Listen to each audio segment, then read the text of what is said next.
It's going to be all right. I know we've had a hot week, but going out there, it will be sunny and warm at times, but just not as sweltering as it was early on the week. So that's the good news. That is good. We've already seen some changes. We've noticed the return of the marine layer. Let's start from on top of Mount Tam. We see that cloud cover just aiding in the cooling trend that's coming our way. So slowly but surely, we will see those numbers coming on down. Now, as far as that cloud cover, it will peel back to the coast. So if you are going to be going that way to beat the heat, you might want to bring an extra layer. There's still a little bit of that residual heat that's lingering through parts of our East Bay zones and down here into the South Bay until about 7 o'clock tonight with some hot 90s. So just make sure that any weekend plans that you're doing, the sunscreen and the water stay top of mind and taking breaks in the shade. So let's take a look at some of those numbers here. We're going to see a lot of 90s from Cupertino, San Jose, down into those mid 90s for Morgan Hill. If you are going to be at San Francisco Bay Area Stadium in Santa Clara,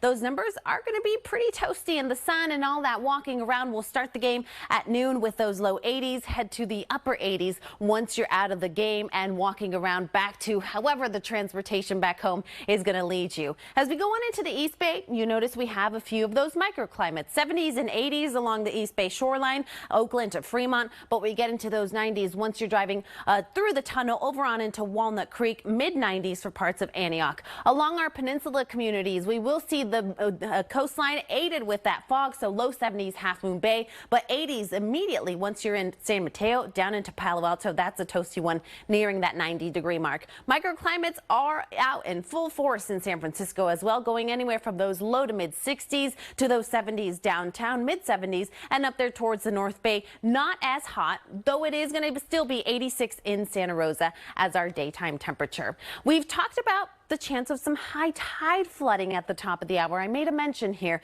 That's going to be in and around the bay with those higher tides coming tomorrow night. We'll also have to keep in mind that there's also the chance for some rip currents out at the beaches. So just keep extra caution if you are going that way to enjoy a little bit of a cool down from the hot week that we've had.